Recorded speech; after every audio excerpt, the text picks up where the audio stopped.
ನಮಸ್ಕಾರ ವೀಕ್ಷಕರೇ, ನಿಮಗೆ ಮತ್ತೊಮ್ಮೆ ಪುಷ್ಪಲತಾ ಕಿಚನ್ಗೆ ಸ್ವಾಗತ.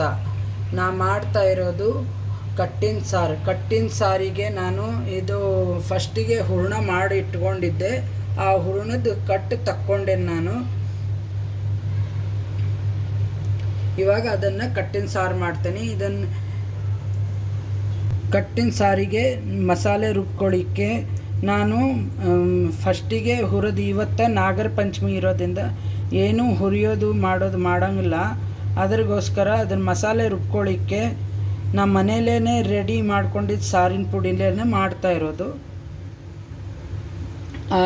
ಅರ್ಧ ಕಾಯಿ ಬಟ್ಲು ತೊಗೊಂಡೇನಿ. ಅದನ್ನು ಈ ಥರ ನಾನು ಪೀಸ್ಗಳು ಕೈಲೇ ಇದನ್ನು ಮಾಡ್ಕೊಂಡೇನಿ.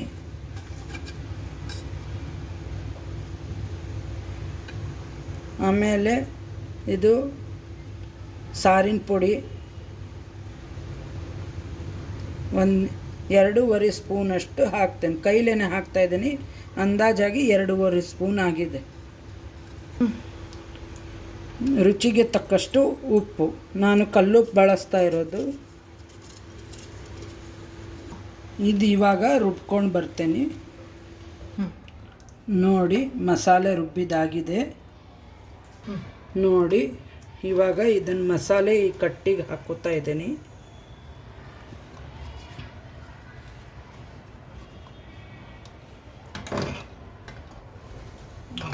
ನಾನು ಕಟ್ಟಿನ ಸಾರಿಗೆ ಇಷ್ಟು ಹೂರಣ ಹಾಕೋತಾ ಇದ್ದೀನಿ.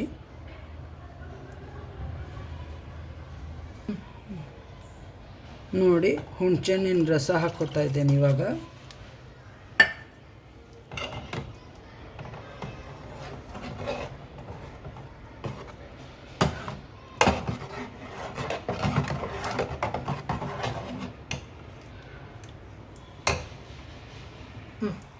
ನೋಡಿ, ಸಾರು ಕುದೀತಾ ಇದೆ.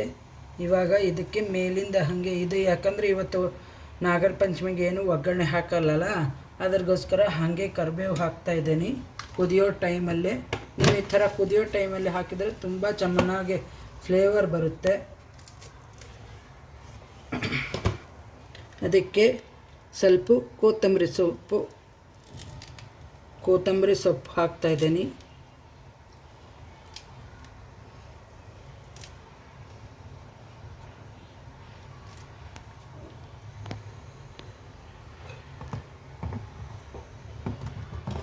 ಇದು ಎಷ್ಟು ಸಾರು ಕುದೀತದೆ ಅಷ್ಟು ರುಚಿಕರವಾಗುತ್ತೆ.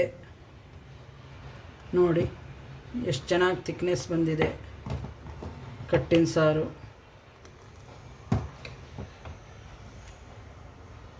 ಸಾರು ಚೆನ್ನಾಗೆ ಕುದೀತಾ ಇದೆ. ಇವಾಗ ಈ ಥರ ಸಾರು ಮಾಡಿ ನೋಡಿ. ಕಟ್ಟಿನ ಸಾರು ತುಂಬ ಚೆನ್ನಾಗಿರುತ್ತೆ. ಇದನ್ನು ಬೇಕಾದಂಗೆ ನೀವು ಎಷ್ಟು ಕುದಿಸ್ತೀರೋ ಅಷ್ಟು ಚೆನ್ನಾಗಿ, ಇನ್ನೂ ಮಾರನೇ ದಿವಸ ಅಂತೂ ತುಂಬ ಚೆನ್ನಾಗಿರುತ್ತೆ ಕಟ್ಟಿನ ಸಾರು. ಸಬ್ಸ್ಕ್ರೈಬ್ ಮಾಡಿ, ಬೆಲ್ ಐಕಾನ್ ಕ್ಲಿಕ್ ಮಾಡಿ. ನಿಮಗೆ ಈ ವಿಡಿಯೋ ಇಷ್ಟ ಆದಲ್ಲಿ ಲೈಕ್ ಮಾಡಿ. Thank you.